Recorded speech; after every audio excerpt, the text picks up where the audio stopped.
Entonces, ok, vamos a empezar. Les decía a sus compañeros, para quienes están viendo la clase grabada, que hubo todo un tema en mi casa, se fue la luz y luego regresó un ratito, pero la luz del estudio, que es donde trabajo, como que murió. Entonces lo tuve que arreglar lo más rápido que pude. De todas formas, no quería que pasara este fin sin tener esta clase sobre todo. Y les decía que lo más probable es que mañana nos veamos para ver nuestra tercer clase y además para ya terminar como con las clases muestra. Para quienes ya están inscritos, ya subí el artículo que les dije de Watson y Crick, está en el Drive. Y sí, creo que eso es todo. Igual, mañana haremos un quiz como de todo esto que vimos en la clase pasada y esta clase, solo para aclarar todas las dudas. Entonces, vamos a empezar. Ok, el día de hoy vamos a ver lo que es el genoma, cómo está organizado, de qué se trata, y vamos a ver conceptos que muchas veces como que como que nuestros doctores dan por hecho, pero es importante irlas puliendo, ¿ok? De las personitas que están aquí, cualquier duda que tengan, no importa, o me levantan la mano o me interrumpen, ¿ok? Pero no se las queden. Entonces, vamos a empezar. Vamos a empezar definiendo qué es el genoma. Espérenme porque ya vi que como que lo puse un poquito bajo. Ya, ahora sí, vamos a definir qué es el genoma. Cuando decimos nosotros genoma, vamos a hablar de todo el material genético que está en nuestras células, ¿ok? Ya vimos, por ejemplo, que el material genético está hecho a partir de nucleótidos de ADN, de nucleótidos de ARN, ya vimos cómo están conformadas, ya vimos que las bases púricas, las bases de purinas, las bases de pirimidinas, ya vimos que los nucleótidos tienen un fosfato, ya vimos todo eso. A todo ese conjunto de a todo ese conjunto de material genético, todos esos componentes dentro de la célula, a eso le vamos a llamar genoma, ¿ok? Dentro del genoma van a haber algunas cosas que sí nos sirven para transcribir proteínas, otras que solo nos van a transcribir, por ejemplo, ribosomas, van a haber por ahí algunas porciones que solo nos sirvan como para regular, pero todo junto, todo ese material es el genoma. Entonces vamos a escribirlo. El genoma, ay, el genoma va a ser el total de material genético en la célula. El total de material genético en la célula. ¿Ok? Está el genoma humano, por ejemplo, los animales, las células de los animales tienen un genoma, el de las plantas, virus, bacterias, todo el material genético que esté en una célula, a eso se le llama genoma. Ahora, vamos a enfocarnos nosotros, pues, principalmente en el genoma humano, ¿ok? El genoma humano fue descrito hace no tantos años y recibió un premio Nobel de Química o de Medicina, no me acuerdo, pero es muy importante y ya fue descrito. ¿Qué características va a tener el genoma humano? El genoma humano va a tener aproximadamente 3.200 nucleótidos. 3.200 nucleótidos.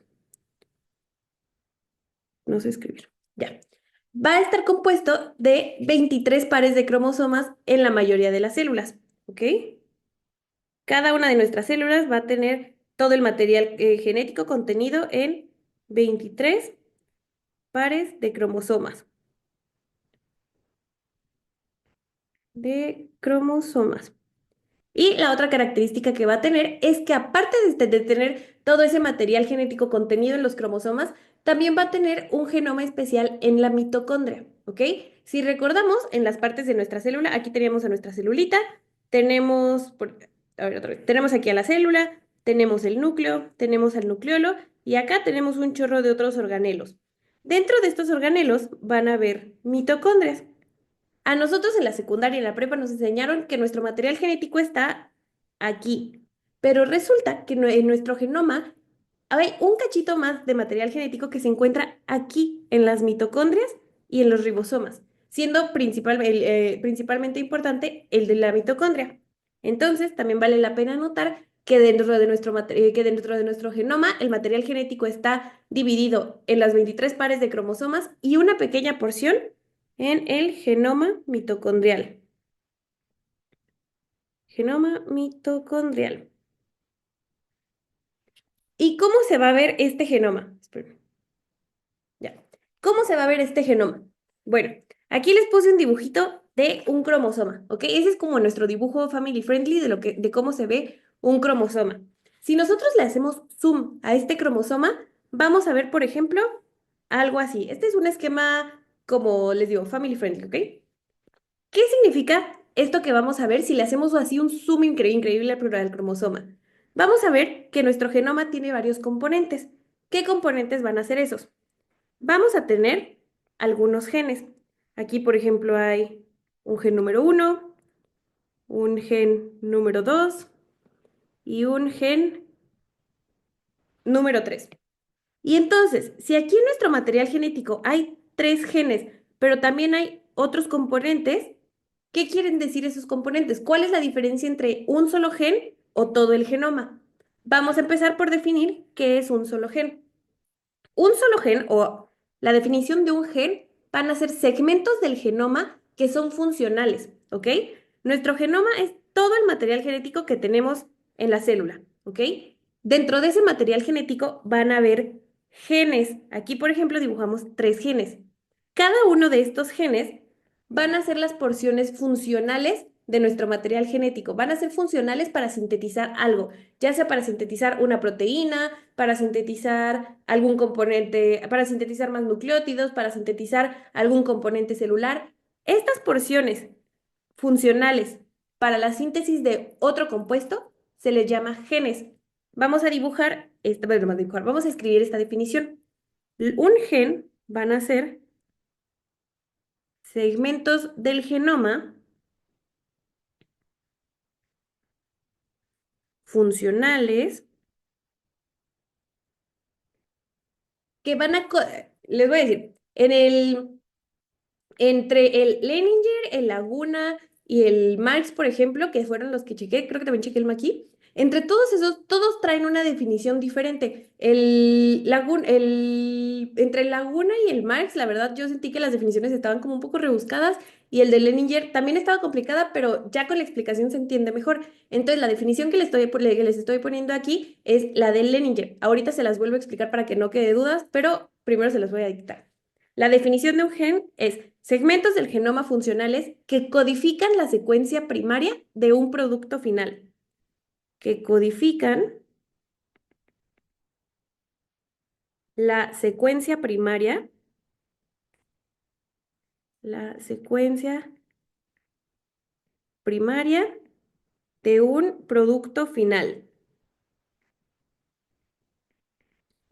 ¿Qué significa esta definición? Ok, vamos a regresarnos a nuestro apunte de la clase pasada, no se spoilen. Acá, donde hablábamos de que el dogma central de la biología molecular nos decía que el ADN se transcribía y nos daba ARN. El ARN se traducía y nos daba una proteína. ¿Qué va a ser un gen? Un gen va a ser un cachito de este genoma que va a servir para sintetizar lo primero de nuestro producto final. Por ejemplo, nuestro gen quiere sintetizar una enzima, ¿ok? Quiere sintetizar, por ejemplo, eh, no sé, la CAT1, ¿ok?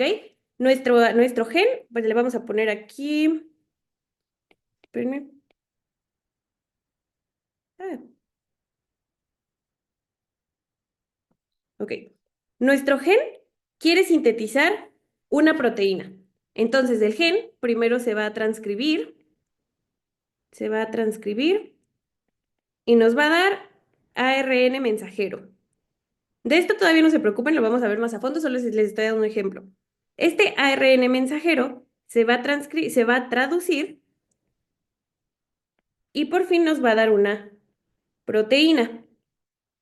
La definición de un gen, espérenme, aquí nos daba ARN mensajero.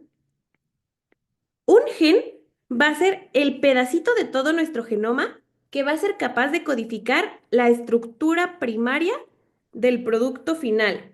Es decir, el gen no nos va a sintetizar la proteína luego. El gen solo nos va a sintetizar la estructura primaria, que aquí en este caso sería el ARN mensajero.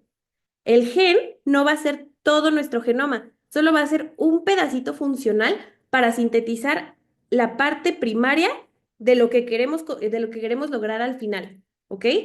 Entonces, tiene más sentido nuestra definición completa. Son segmentos del genoma funcionales que codifican la secuencia primaria de un producto final. Es como el primer paso de la fábrica para tener un producto final, ¿ok? Ese va a ser el gen. No todo el genoma está hecho de genes. En realidad, la porción de genes que tenemos en todo nuestro genoma es bajita. Solamente el 30% de nuestro genoma está compuesto por genes. Pero ¿qué pasa entonces si solo el 30% de nuestro genoma son genes? ¿Por qué hay tanta variabilidad en nuestro cuerpo? ¿Por qué hay genes que codifican a una mano, a sangre, a pelo, a ojos? Porque todos estos genes se pueden combinar entre sí para sintetizar cosas nuevas, ¿ok? Lo importante de la proporción de genes que nosotros tenemos no es la cantidad, sino cómo se combinan. Entonces, estábamos analizando cómo se ve más o menos nuestro genoma. Decíamos que aquí que le hicimos zoom a nuestro cromosoma teníamos uno, dos, tres genes. ¿Qué va a pasar con lo demás? Resulta que después de cada gen vamos a tener unas secuencias llamadas secuencias repetidas. Así se llaman. Secuencias repetidas.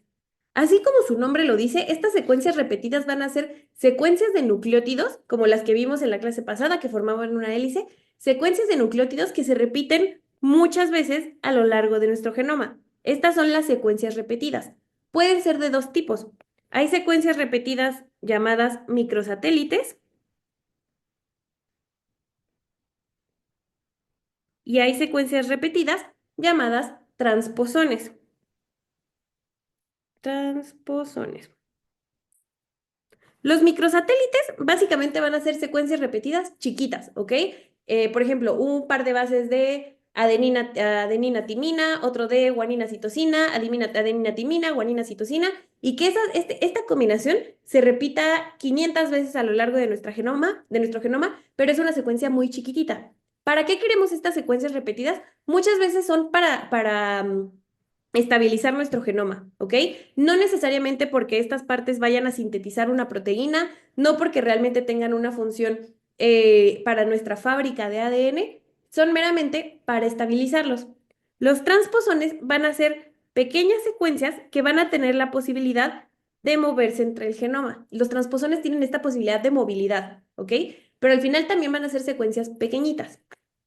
Luego acá, por ejemplo, aquí se los dibujé con puntitos, también tenemos otras regiones que se llaman regiones intergénicas, ¿ok? Regiones intergénicas, si su nombre les suena, totalmente se refiere únicamente a que son las regiones entre gen y gen, ¿ok?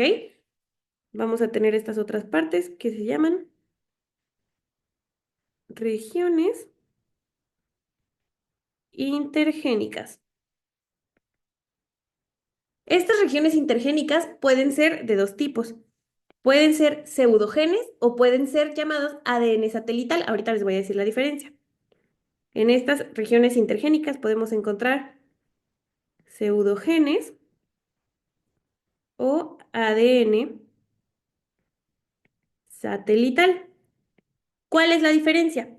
Los pseudogenes pueden ser genes como estos que tenemos aquí, que ya sufrieron alguna modificación o que ya se desnaturalizaron, por ejemplo, pero que ya no tienen una función. Pueden ser genes como que ya degeneraron o que ya están viejitos o que por alguna razón no funcionan.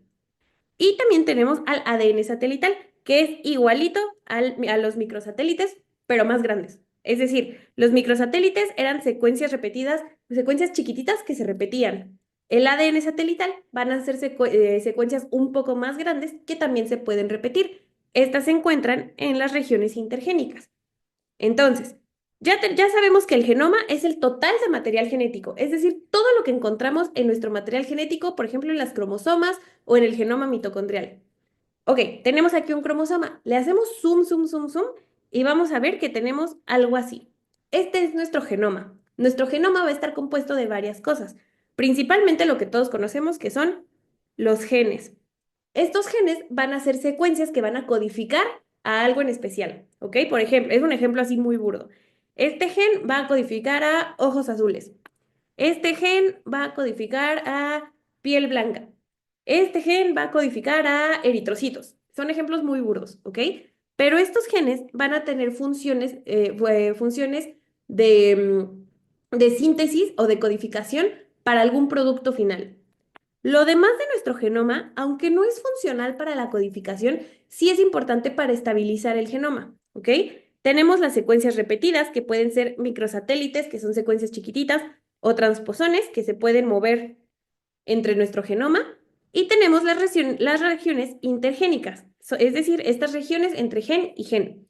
En estas regiones podemos encontrar pseudogenes, que son genes que por alguna razón no son funcionales, o ADN satelital, que también son secuencias repetidas, pero un poco más grandes y tal vez menos constantes, ¿ok? Entonces, ya sabemos más o menos cómo se comporta nuestro genoma, más bien cómo es, de qué está formado. Vamos a seguir haciéndole zoom y vamos a ver cómo está compuesto un solo gen. Entonces vamos a hacerle zoom para ver cómo se ven los genes. Y entonces si tenemos aquí a nuestro microscopio y le hacemos todavía más zoom, vamos a encontrar algo así. Este es uno solo de nuestros genes, ¿ok? Y vamos a ver que tienen muchas partecitas de estas llamadas intrones. ¿En clase ya han escuchado qué son los intrones? La verdad es que esa pregunta es más que nada para saber cómo van con sus doctores. ¿Han escuchado esto de los intrones? Es una parte que no codifica, ¿no? No es funcional. Perfecto. Así es. Los intrones van a ser estas partes de los genes que no van a ser funcionales. No necesariamente que sean completamente inútiles, sí van a tener una funcionalidad, pero no van a ser importantes para nuestro objetivo del gen. Nosotros, ¿para qué queríamos estos genes? Para sintetizar algún producto final. Normalmente son proteínas. Estas partes de los genes, los intrones, no van a servirnos para esa codificación. Los intrones van a ser porciones que no codifican a proteínas, que no codifican a proteínas, ¿ok? Sin embargo, no es como que sean totalmente inútiles, tienen funciones reguladoras. La verdad es que eso sigue en estudio, reguladoras.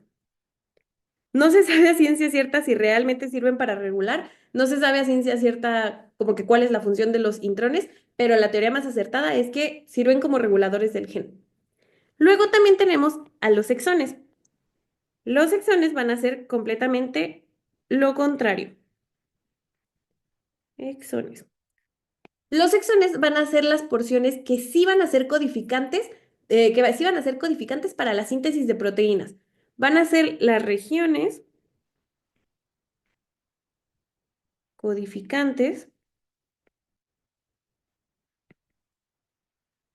para la síntesis de proteínas.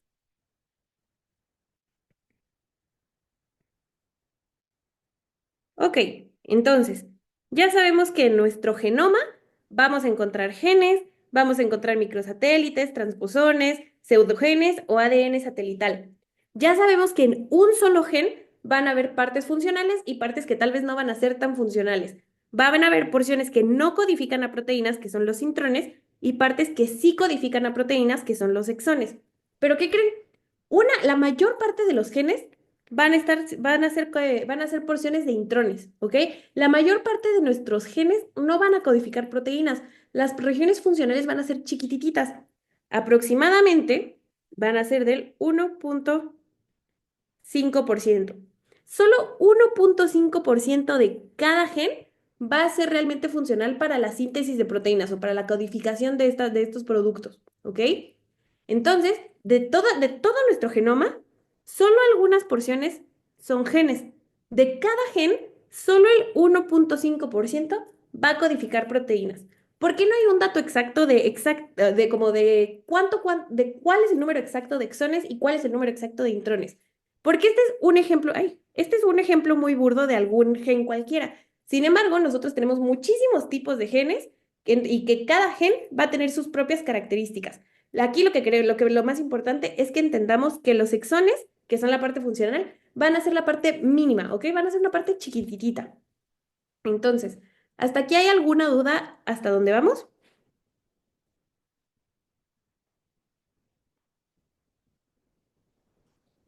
Ok, espero que no. Si hay dudas después o hay algo que quieran preguntar, me avisan, me interrumpen nada más. Perfecto, también ya vi los mensajitos. Ok, bueno, padrísimo, ya vimos como las características del genoma, ya vimos nosotros qué hay en cada uno de nuestros genes. Pero no somos los únicos seres humanos que van a tener genes o que van a tener un genoma. Nosotros nosotros como humanos compartimos algunas características, por ejemplo, con mamíferos, con cerdos, con ratas, pero también van a haber otros organismos que también van a tener un genoma, pero tal vez va a estar ordenado de diferente forma.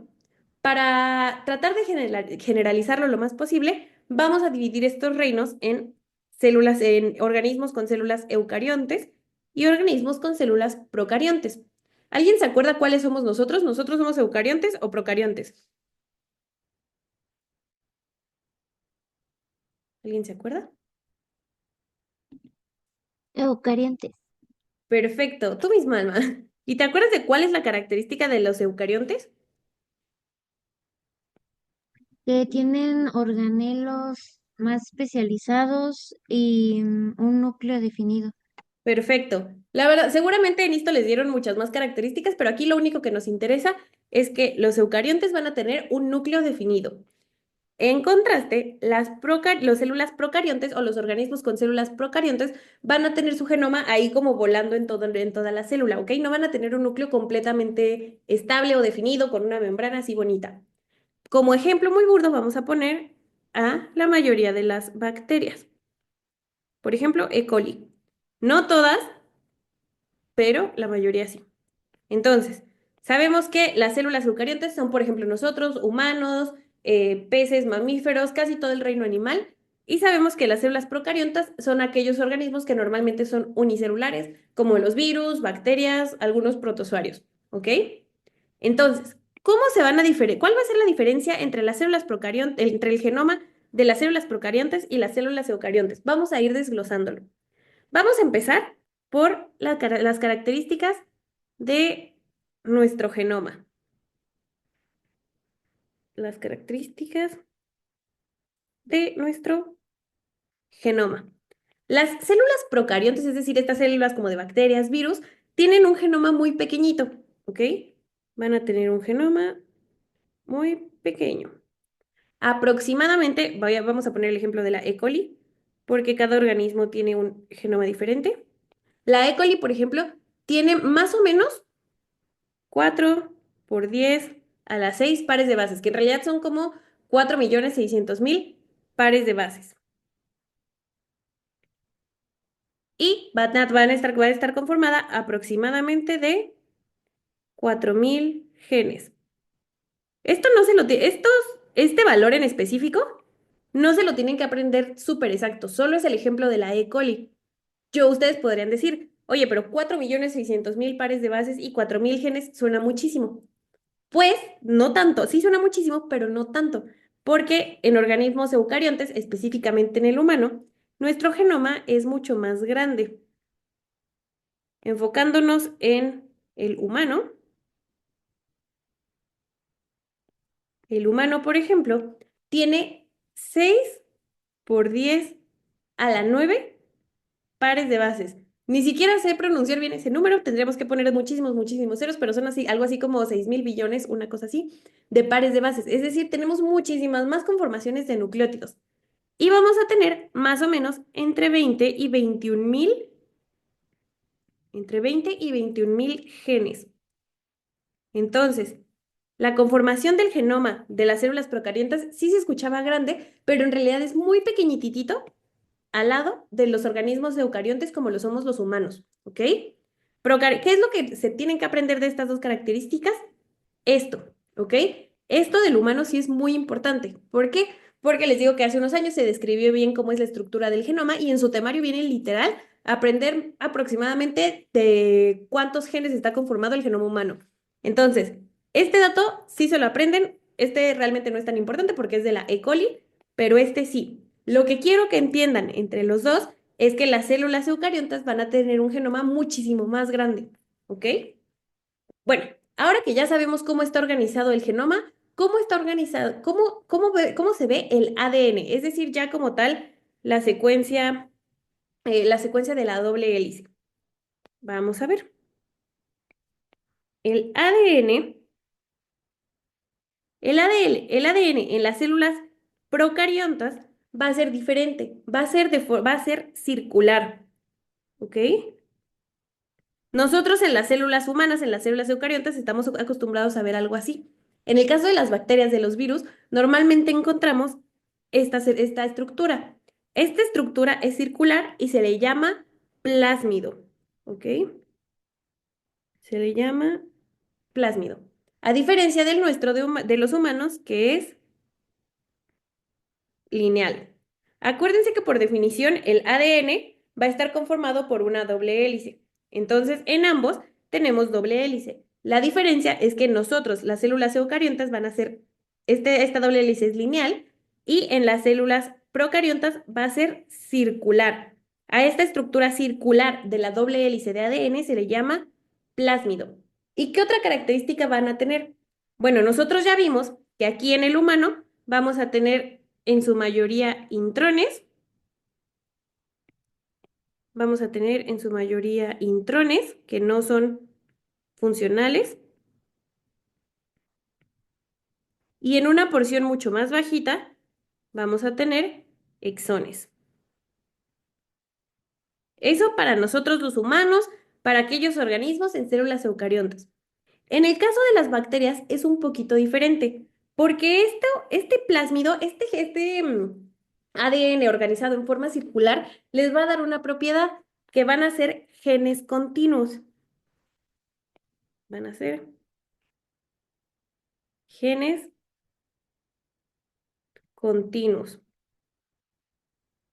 Es decir, a diferencia del genoma humano que se ve más o menos así, donde hay un gen y luego porciones diferentes. Un gen y otras secuencias que no son tan útiles, un gen y otras secuencias. En el caso del ADN procarionte, todo va a estar conformado de genes. Todo el círculo, todo su plásmido van a ser genes continuos. Y además de que van a ser genes continuos, en su mayoría va a estar compuesto de exones. Esto les confiere un beneficio, entre comillas, porque las células procarientes normalmente tienen una duplicación, una reproducción muchísimo más veloz que la de las células eucariontes. Pero pues los organismos con células eucariontes tenemos otro tipo de beneficios que pues, nos ha llevado a la evolución, ¿ok? Entonces, diferencia entre el ADN de células procariontes y de células eucariontas. Las células procariontas van a tener este ADN en forma circular. Se le va a llamar plásmido y va a tener genes continuos. A diferencia de nuestro genoma de células eucariontes, que va a ser lineal completamente y que va a tener más intrones que exones. Es lo que decíamos hace rato, la mayor parte de nuestro ADN no va a ser funcional para la codificación de proteínas. Esas porciones funcionales van a ser mínimas y van a ser los exones. Pero entonces, ¿por qué si nosotros tenemos tan poquitas porciones de exones y tantos intrones? Es lo que les decía, ¿por qué hay tanta variedad entre lo que codificamos? Bueno, pues es que aquí se da ay, ¿cómo se llama? No es manifiesto, espérenme.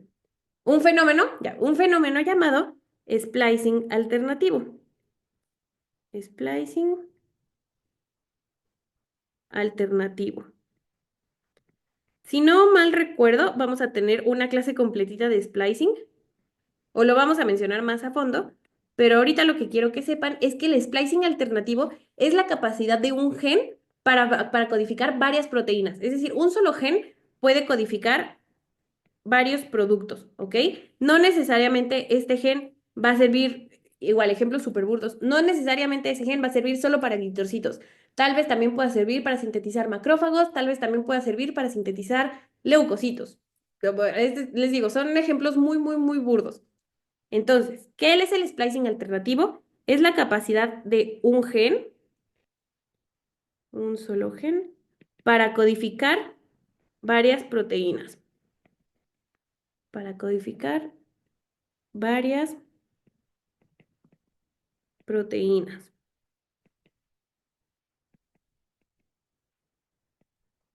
Entonces, ya tenemos otra diferencia entre el ADN de las células procariontes y el ADN de las células eucariontes. Otra diferencia muy notoria es la forma de regular este genoma, ¿ok? Entonces vamos a poner aquí otra parte que es la regulación. La regulación. ¿Cómo se regula? Bueno, en las células procariontas, normalmente los genes se van a compactar en algo llamados operones, ¿ok? Los genes se van a agrupar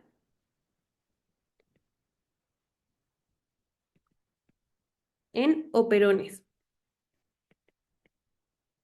Igual lo de los operones lo vamos a ver más a fondo en otra clase. Creo que tenemos una clase completa para un operón llamado operón LAC, pero ahorita lo que quiero que sepan es que cada uno de los genes del ADN de las células procariontas, cuando se agrupan, se van a agrupar en operones.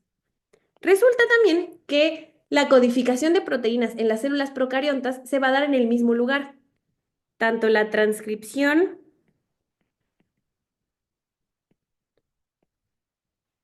tanto la transcripción como la traducción se va a dar en el citoplasma,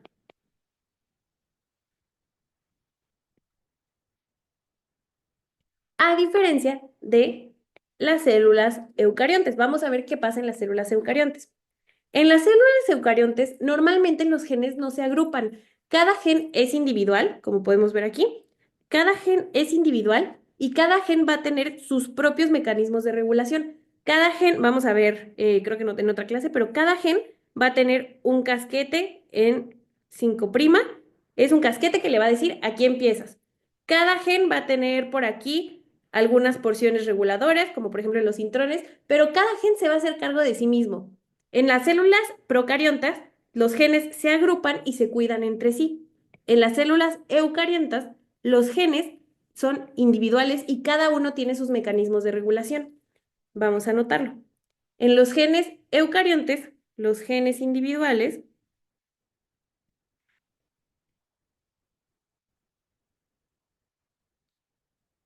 los genes son individuales y van a tener regulación propia. ¿Cuál va a ser la diferencia con sus procesos? Pues resulta que en nosotros, en las células eucariontes, la transcripción, que es lo que vamos a ver mañana, ocurre en el núcleo, a diferencia de la traducción que ocurre ya en el citoplasma. La traducción, en el que es el caso de nosotros, ocurre en el citoplasma. Y esos, a grandes rasgos, son las diferencias entre el genoma de las células procariontas y las células eucariontas.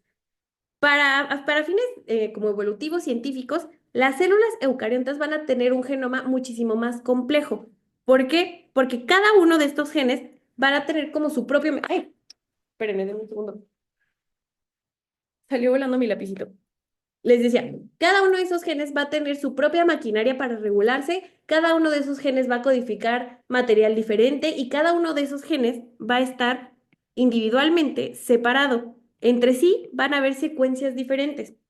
En cambio, en las células procariontas, todo el genoma está como más o menos así y todos los genes están unidos. Todo este genoma, todo este ADN va a tener genes continuos y para poder regularse, estos genes se van a unir en una estructura llamada operones. ¿Ok?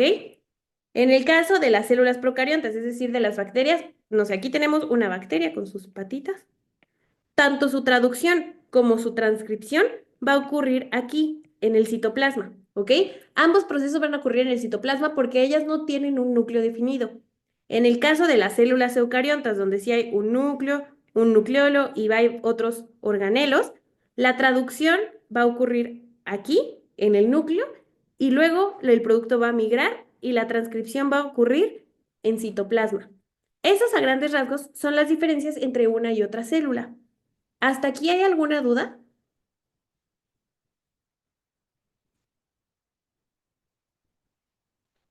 ¿No hay? ¿Vamos bien? ¿Algo que quieran que repita? Ok, según yo, perfecto. Va, va, va.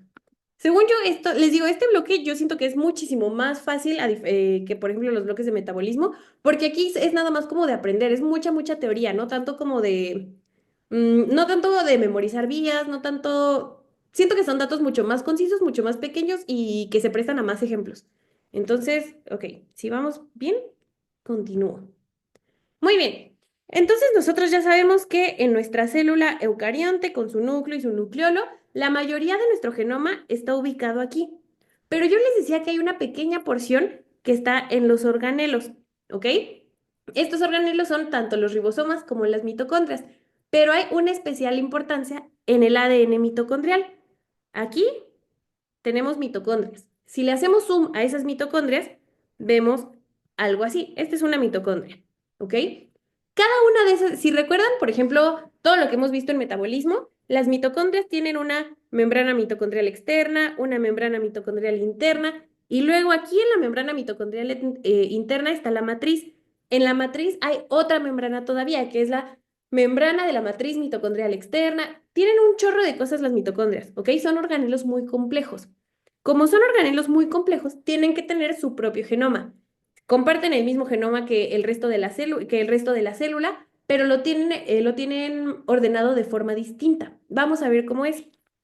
El genoma perdón, las mitocondrias van a tener su propio genoma o su propio ADN mitocondrial. ¿Qué características va a tener este ADN mitocondrial? Bueno, la primera característica es que va a ser un dúplex circular. ¿Qué significa que sea un dúplex circular? El que sea un dúplex, ay, perdón, ya. El que sea un dúplex quiere decir que también es una doble hélice, ¿ok? Tenemos una hélice y luego la otra hélice contraria, ¿ok? Va a ser circular, es decir, va a estar en forma de plásmido. ¿A qué se parece esto? Esto se parece a cómo está ordenado el genoma en el ADN de las células procariontas. ¿Qué otra característica va a tener nuestro ADN celular? Va a ser poquito, ¿ok? Va a ser una porción muy poquitita de todo el resto del ADN que tenemos en la célula. Van a tener menos de 20.000 pares de bases. Es decir, sí es chiquito, pero les digo que es muy significativo. Es chiquito, pero es significativo, ¿ok? Es poquita la cantidad de ADN que tenemos en las mitocondrias, pero es muy importante. ¿Por qué este ADN se parece tanto al de las células procariontas? Bueno, hay una teoría que es la teoría del origen endosimbiótico. Vamos a anotarlo. La teoría del origen endosimbiótico. No sé si ya lo hayan escuchado, no sé si ya se los hayan contado sus doctores, pero a mí me parece esto increíble. Lo que se cree es que hace muchos, muchos, muchos millones de años, cuando apenas se estaba formando la vida en el planeta, lo único que había em, otra vez, hace muchos años, cuando apenas se estaba generando la vida, se cree que lo único que habían eran organismos unicelulares, ¿ok? Lo único que habían eran bacterias y virus. Estas bacterias y virus eventualmente empezaron a evolucionar y se formaron seres, seres procariontas. Tal vez no un humano, tal vez un pez, ¿ok? Se empezaron a crear estas células un poquito más complejas, células que ya tenían núcleos definidos. Lo que se cree es que estos organismos que existían, que eran procariontas, ingresaron a las células procariontas. Las células procariontas se comieron a estos organismos. Se comieron estos organismos, pero esos organismos vivieron muy a gusto. Entonces, esta célula eucarionta que tenía a su núcleo y a su núcleo definido, adoptó a estos seres. Los adoptó y les dijo, bueno, te puedes quedar ahí. Te voy a llamar mitocondria. Y así, esta célula se empezó a multiplicar y a multiplicar y a multiplicar hasta que generaron seres más complejos. Entonces, ¿qué quiere decir lo del origen endosimbiótico? El origen endosimbiótico es la teoría de que las mitocondrias se formaron a partir de la ingesta de estos organismos unicelulares, de estos organismos procariontes, por las células eucariontas, ¿ok? Es decir, células más complejas se comieron a estos organismos chiquititos y los adoptaron como parte de sí mismos. Luego se empezaron a duplicar, duplicar, duplicar y generaron peces. Luego esos peces salieron de la tierra y generaron animales. Luego esos animales evolucionaron más y nos formaron a nosotros, ¿ok? Es por eso que este ADN mitocondrial tiene muchas similitudes con con el ADN de las bacterias o de los virus, porque se cree que vienen de ahí, ¿ok? Entonces, eso a mí me parece que es una historia muy cool, suena como a leyenda, suena como a fábula, pero es real. Y hasta ahorita es la teoría mucho más acertada de por qué en nuestras células las mitocondrias son tan complejas para hacer un organelo y al mismo tiempo comparten ADN con nosotros. ¿Qué otra cosa hay de interesante con el ADN mitocondrial? El ADN mitocondrial únicamente se pasa de madre a hijos, ¿ok? Todas las mitocondrias de todas nuestras células las obtuvimos específicamente de nuestra madre, ¿ok? El ADN mitocondrial es completamente herencia materna. ¿Qué quiere decir esto de de la herencia materna?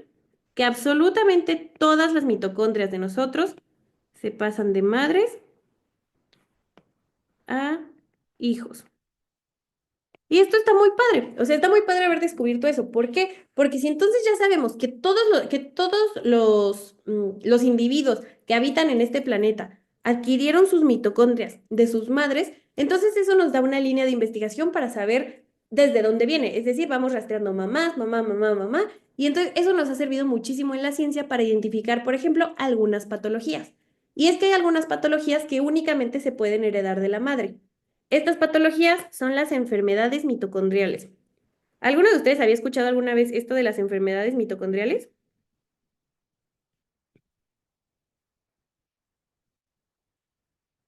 Si no, no pasa nada. La verdad es que yo lo escuché en la prepa.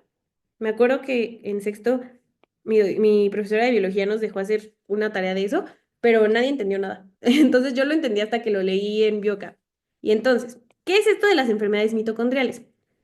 El ADN que se encuentra en las mitocondrias también puede tener fallas, así como por ejemplo la trisomía 21 codifica por ejemplo a un ser humano con síndrome de Down, así si el ADN mitocondrial tiene fallas únicamente en las mitocondrias, podría dar lugar a ciertas enfermedades. Lo que pasa es que estas enfermedades únicamente se van a transmitir de madre a hijos, no de padres, no de hermanos, no de abuelos, únicamente de madre a hijos. Estas enfermedades mitocondriales normalmente suelen ser enfermedades muy complejas, muy difíciles de tratar y muchas veces mortales. Dos ejemplos son, por ejemplo, el síndrome de Leber y el síndrome de Ley. Síndrome de Leber. Y la verdad no son tan comunes, entonces tampoco hay como enfermedades que puedan asociar con algo que ya hayan visto. Y, por ejemplo, el síndrome de Ley. Nunca he visto yo que les pregunten alguna enfermedad mitocondrial en su departamental. Nunca, nunca, nunca, nunca. Y nunca he visto realmente, bueno, hasta donde yo voy en la escuela, nunca me las han mencionado. Lo único que nos importa a nosotros en este punto para primerito, para cerrar cuarto bloque, es entender bien que el ADN mitocondrial tiene las mismas secuencias que el ADN del resto de de nuestra célula, pero está ordenado de forma distinta. Está ordenado similar a un plásmido, es una porción chiquititita y únicamente se transfiere de mamá a hijos.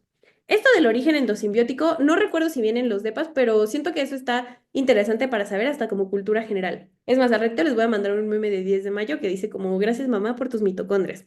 Entonces ya, ahora que sea 10 de mayo, se lo mandan a sus mamás.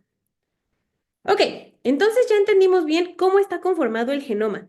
Ya vimos cómo es específicamente en los humanos, ya vimos haciéndole zoom cada partecita del genoma, ya vimos de ese genoma cada partecita del gen y ya vimos cuáles son las diferencias entre las células procariontas y las células eucariontes. Si no me equivoco, la mayor parte de nuestro bloque, no les digo que el 100% porque vamos a seguir viendo estas, pero para el resto de la clase únicamente me voy a enfocar en las células eucariontes, ¿ok? Y la verdad, ya lo que sigue es algo que seguramente ya vieron en la secundaria, en la prepa, en embrio, pero cada vez se va haciendo un poquito más complejo. Y esta es la compactación del genoma. Vamos a ver la compactación del genoma.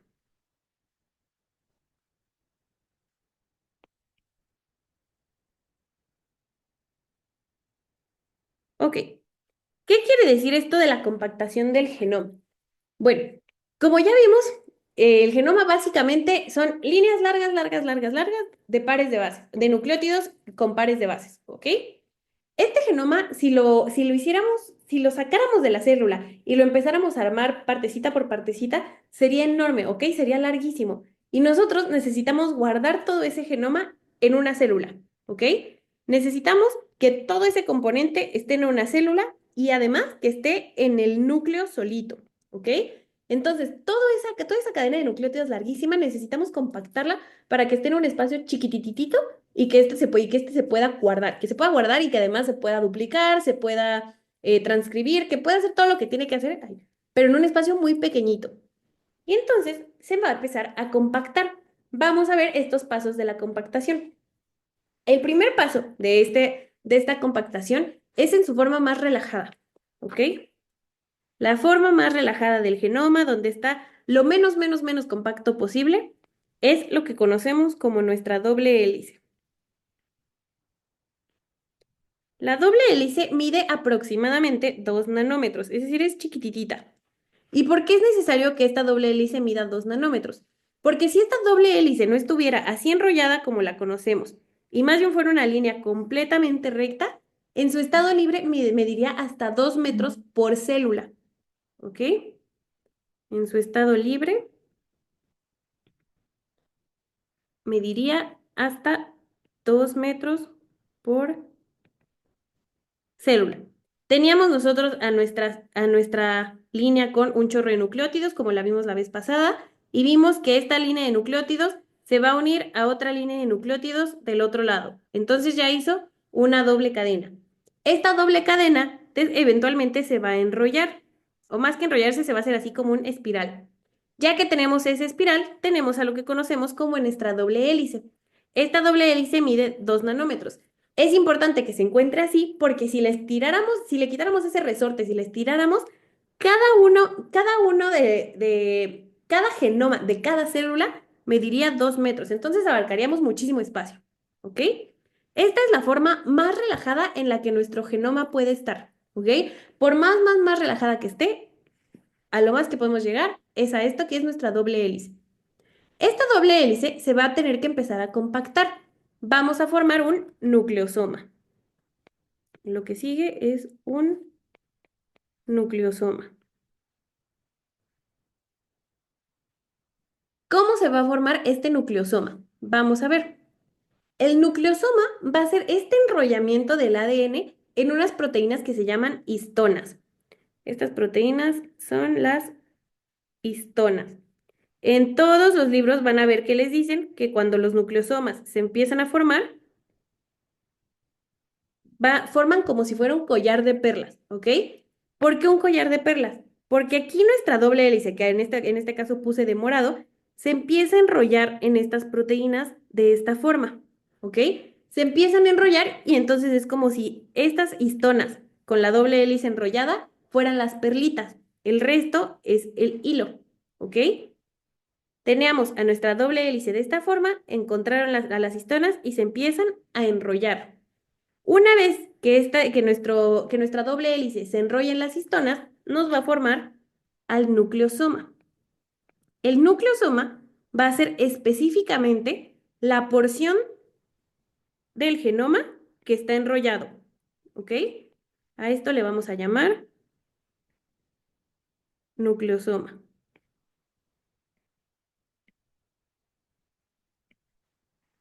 El nucleosoma va a tener un núcleo, ¿ok? El núcleo van a ser como tal las histonas. A las histonas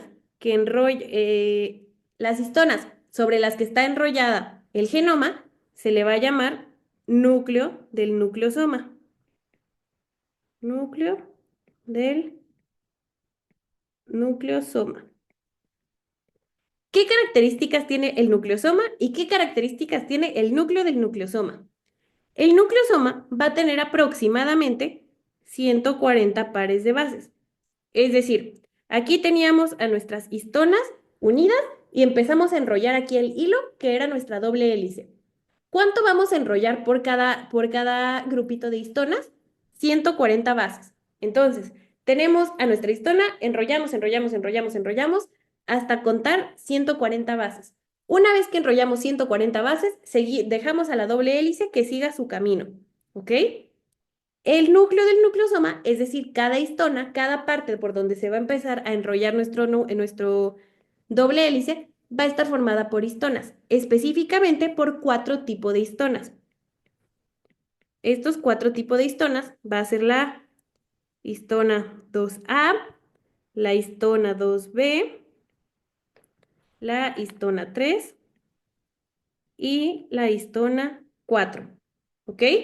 Nuestro nucleosoma, que es nuestra doble hélice enrollada, se va a enredar en el núcleo del nucleosoma, que van a ser histonas, específicamente H2A, H2B, H3 y H4. ¿Y por qué es necesario mencionar que el núcleo del nucleosoma tiene estos 4 tipos de histonas? Porque va a haber otro tipo de histona que únicamente se va a encargar de estabilizar este enrollamiento.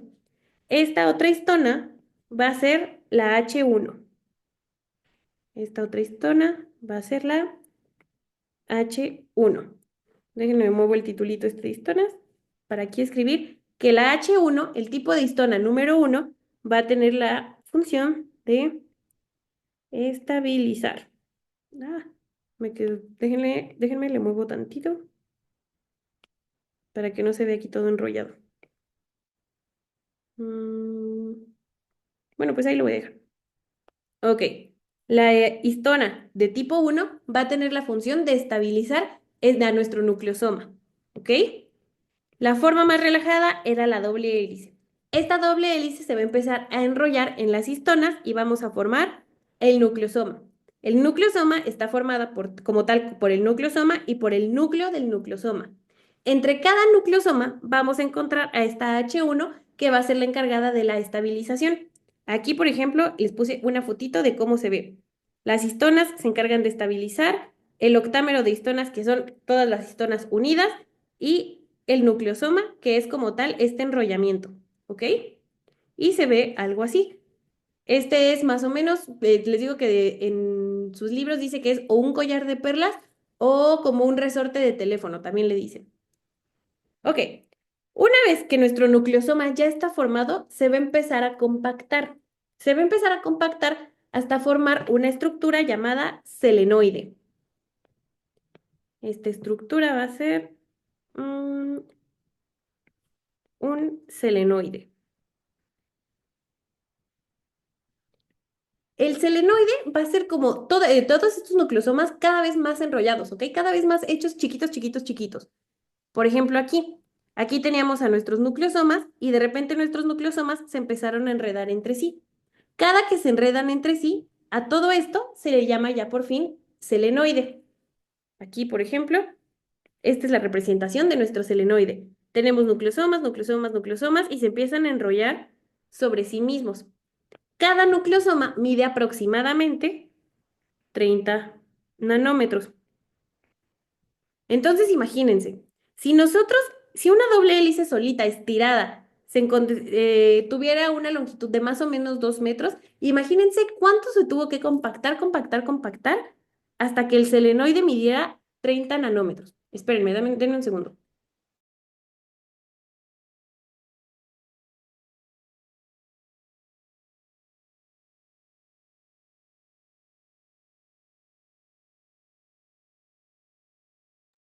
Ya, una disculpa. Ok, entonces, les decía que si nosotros estiráramos toda nuestra cadena de nucleótidos y como en estado libre midiera 2 metros, ¿cuánto tendría que empezarse a hacer chiquita, chiquita, chiquita para lograr que nuestro selenoide midiera 30 nanómetros? Pero no es suficiente. Ya, padrísimo, nuestro selenoide ya está súper, súper compacto. Pero nuestro selenoide, a su vez, se tiene que compactar todavía más y más y más y más. Nuestro selenoide, cada selenoide se va a empezar a unir y van a formar asas y superasas.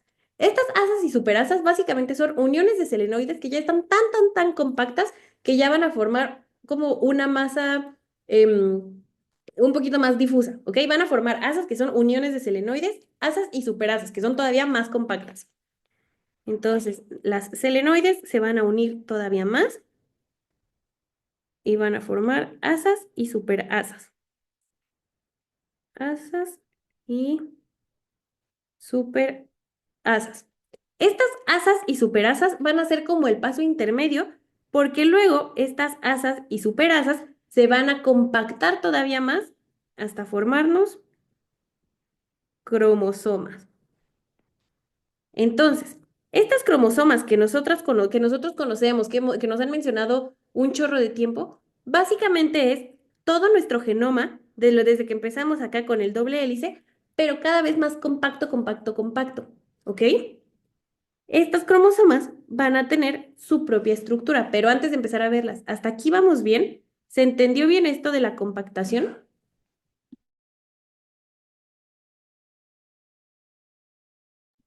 ¿Hay alguna duda? ¿Algo que quieran que repita, que me regrese?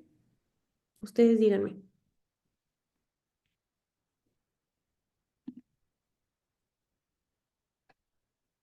O díganme si sí me escucho, díganme algo.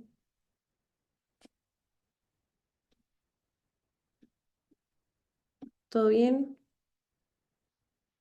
Ok, va. Está bien. Entonces ya vimos que toda nuestra línea de nucleótidos se compactó hasta formarnos cromosomas.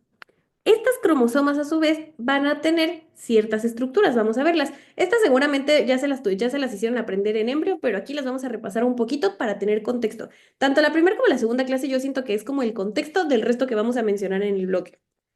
En este caso, este es una cromosoma diploide. Eso quiere decir que es un cromosoma con dos cromátides.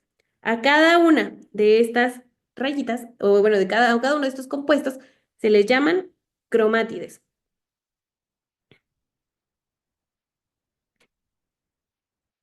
De hecho, se les llaman cromátides hermanas.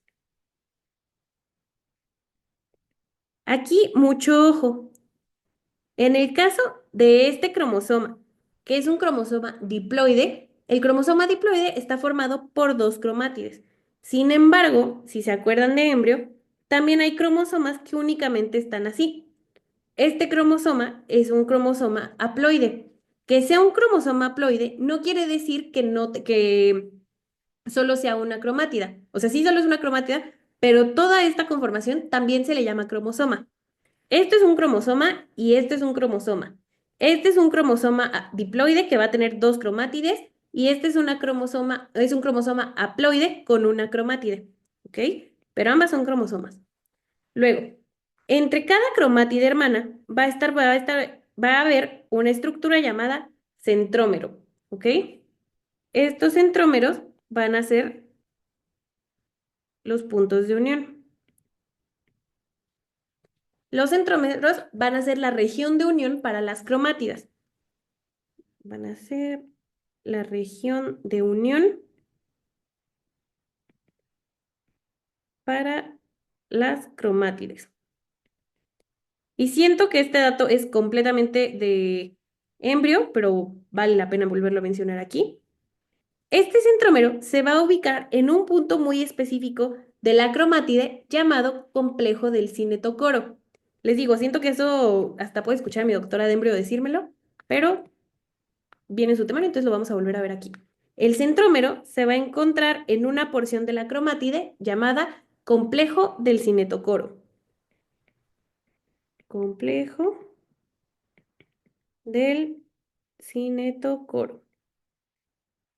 Y finalmente, cada cromátida va a tener como un pequeño casquito, una pequeña tapita en cada una de sus esquinas que van a ser los telómeros. ¿Ok? Cada cromátida también va a tener a sus telómeros. Los telómeros van a ser igual secuencias repetidas, así como estas que decíamos acá. Van a ser secuencias repetidas que van a funcionar como una protección, ¿ok? Las secuencias repetidas, estos telómeros van a ser como los casquitos que van a evitar que nuestro cromosoma se despanchurre, ¿ok? Van a mantenerlos en su forma, van a mantenerlos estables y van a mantenerlos en su lugar. Entonces los telómeros van a ser secuencias repetidas,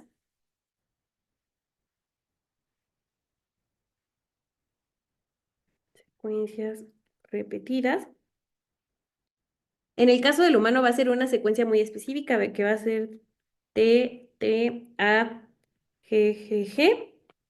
Van a ser secuencias repetidas de T, T, A, G, G, G. que van a servir como protección. Van a servir como protección del ADN. Cada que una célula se empieza a dividir y tiene que duplicar todas sus cromátides, que tiene que duplicar todos sus cromosomas, estos telómeros se van haciendo cortitos, ¿ok? Es decir, no se pueden duplicar eternamente. Eventualmente, estas duplicaciones van a ir acortando los telómeros. Cada división se van a acortar. Los telómeros se acortan con cada división. Y aquí les tengo como una pequeña relación interesante que yo aprendí en Embry, no sé si ustedes lo han visto, pero, por ejemplo, ¿qué ocurre em, cuando envejecemos? Cuando envejecemos, la mayoría de nuestros tejidos ya tuvo una duplicación excesiva pues de toda la vida. Al estarse duplicando y duplicando y duplicando y duplicando, estos telómeros se van haciendo cada vez más cortitos. Y entonces, ya que estos telómeros empiezan a ser cada vez más cortitos, los tejidos empiezan a degenerar, empiezan a salir arrugas, dejamos de sintetizar, por ejemplo, colágeno, nuestro ADN deja de cumplir sus funciones al 100% como las cumplía en nuestra juventud. ¿Por qué? Porque con el tiempo los telómeros se fueron haciendo cada vez más chiquitos.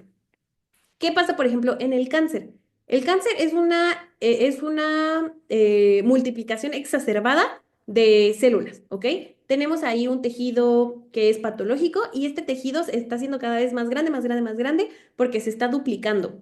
En el caso, por ejemplo, del cáncer, tenemos unas enzimas llamadas telomerasas que van a cubrir a los telómeros. Entonces van a hacer que esas células cancerígenas nunca corten sus telómeros. Por lo tanto, como no acortan sus telómeros, se van a seguir multiplicando y multiplicando y multiplicando y multiplicando. ¿Ok? Estas son las partes más importantes del cromosoma. Tenemos a sus cromátides, tenemos al centrómero para unirlas y tenemos a los telómeros para protegerlas. Con esto ya podemos entender cómo el genoma pasa de ser esta doble hélice de 2 metros hasta cromosomas chiquitititas que están dentro del núcleo de nuestra célula. Y no nada más hay una, hay 23 por cada célula. ¿Ok? Hasta aquí vamos bien. ¿Todos se está entendiendo bien? Solo díganme que sí. Perfecto. Ok, ya nos faltan dos cosas chiquititas, que es la conformación de esta cromatina.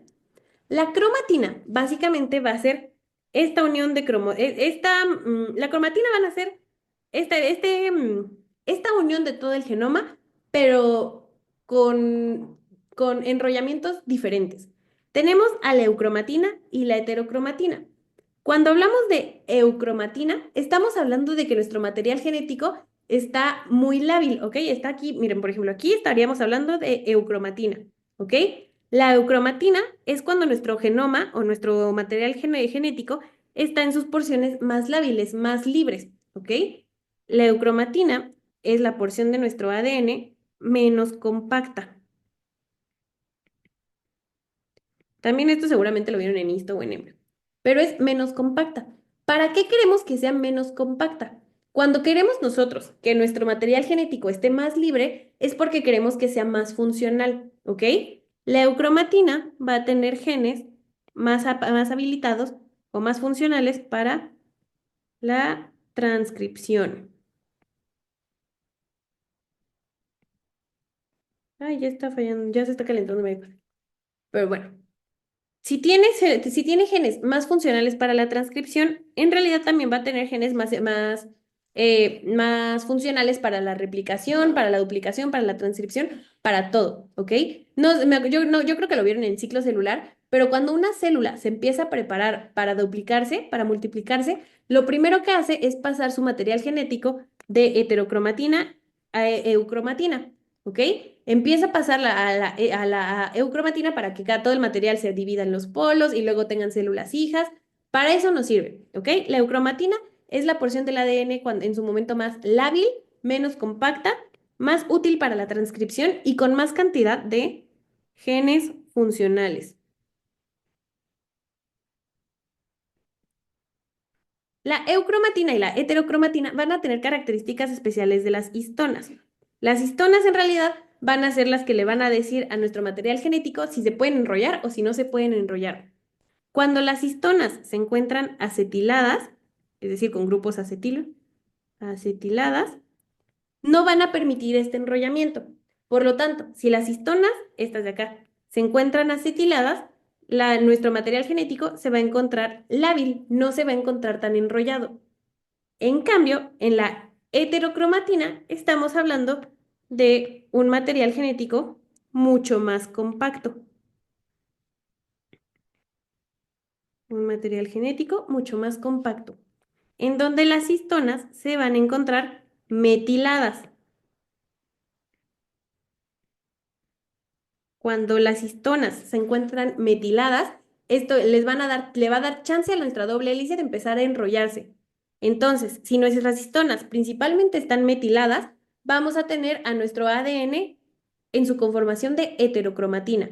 Si nuestras histonas están acetiladas, vamos a tener a nuestro ADN en su porción de eucromatina. Pero ¿para qué nos sirve entonces la heterocromatina? Es decir, la forma más compacta. Hay dos tipos de heterocromatina. Tenemos la heterocromatina constitutiva y la heterocromatina facultativa. Vamos a ver qué es cada una de esas. Vamos a empezar primero con la constitutiva.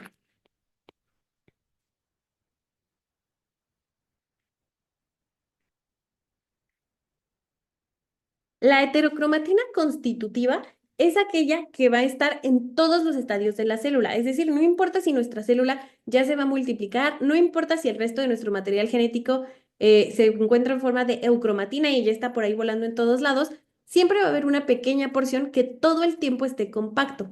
Esta va a ser la heterocromatina constitutiva. Va a estar en esta forma el 100% del tiempo. Ay, sí, ya está fallando mi lápiz. ¿A qué nos referimos? Si está compactada el 100% del tiempo, no va a tener genes activos. Todos sus genes van a ser inactivos. No va a tener genes activos. ¿Qué parte de nuestro material genético necesitamos que todo el tiempo esté compacto? Estas partes van a ser tanto los centrómeros como los telómeros. Los centrómeros y los telómeros, no importa en qué momento de la célula esté, siempre van a estar compactos. Y ambos, tanto los centrómeros como los telómeros, no tienen realmente una función de codificación. Lo único que hacen es proteger a nuestro cromosoma.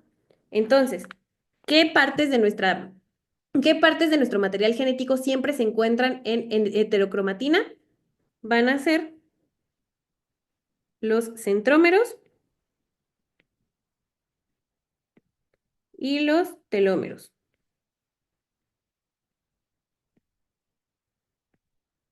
Y por el otro lado tenemos a la heterocromatina facultativa, que básicamente es el resto de nuestro material genético. Facultativa quiere decir, ah, ya. Facultativa quiere decir que puede cambiar entre ambas estructuras. A veces puede encontrarse en eucromatina y a veces puede encontrarse en heterocromatina. Y entonces, rápido para hacer un resumen, ya terminamos, pero para hacer un resumen, vimos que es el genoma. El genoma es el total de nuestro material genético, ¿ok? En el humano, nuestro genoma tiene aproximadamente 3.200 nucleótidos y 23 pares de cromosomas, ¿ok? Vamos a ver que nuestro genoma va a estar compuesto por genes, por secuencias repetidas y por regiones intergénicas. A su vez, cada gen va a tener intrones y va a tener exones. La mayor parte de los genes va a estar formada por intrones. Los intrones van a ser porciones que no son totalmente funcionales, es decir, que no van a codificar proteínas. Los exones van a ser las regiones que sí van a codificar estas proteínas, pero van a ser la parte más chiquitita. Va a ser aproximadamente el 1.5%. Vimos que hay una diferencia entre las células procariontes y las células eucariontes. Las células procariontes, como las de las bacterias, algunos virus, etcétera, van a tener un genoma mucho más pequeño, circular, en forma de plásmido y va a ser completamente continuo. Es decir, estos genes no van a tener estructuras intermedias, van a estar completamente continuos. ¿Para qué? Para acelerar el proceso de transcripción y traducción, ¿ok? Estos procesos van a ser mucho más veloces que los de las células eucariontas como los de los humanos.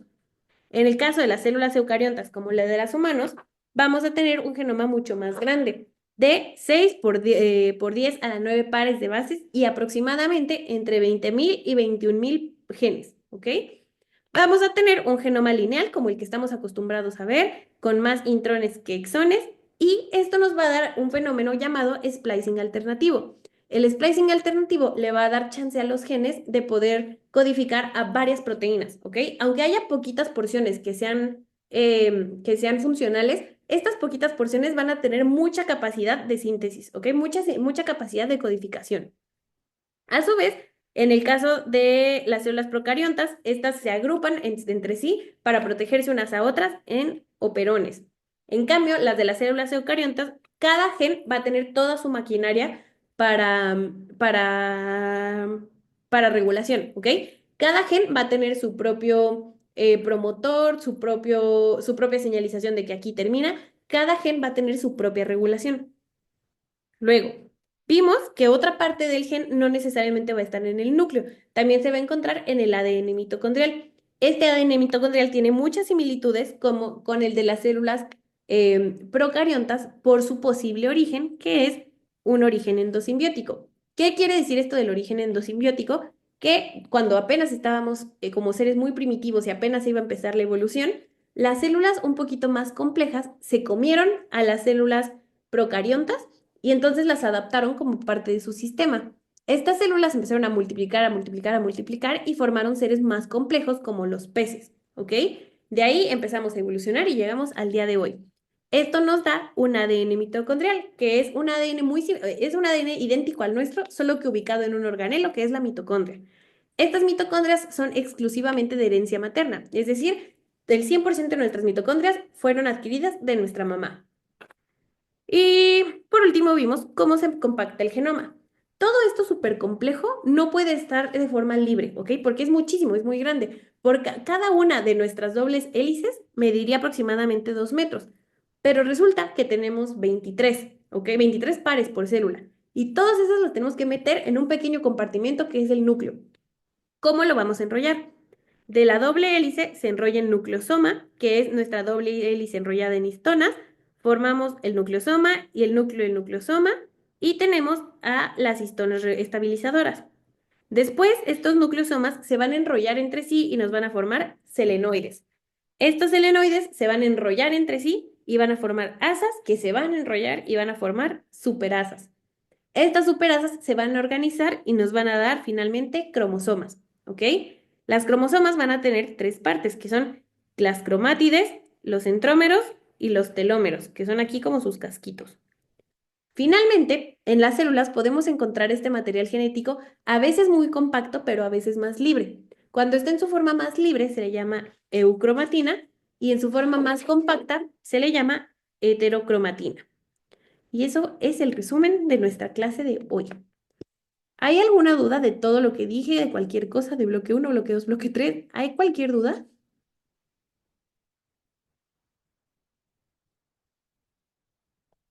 Les digo, perfecto. Siento que estas clases son muchísimo más fáciles que las de los otros bloques porque es pura teoría, pero si hay cualquier duda, no importa si lo están viendo, si lo están estudiando, si sus doctores les preguntan algo extraño, me mandan mensajito, ¿ok? Mañana nos vemos para ver duplicación y eso sería todo. Dejo de grabar y ya me despido bien de ustedes.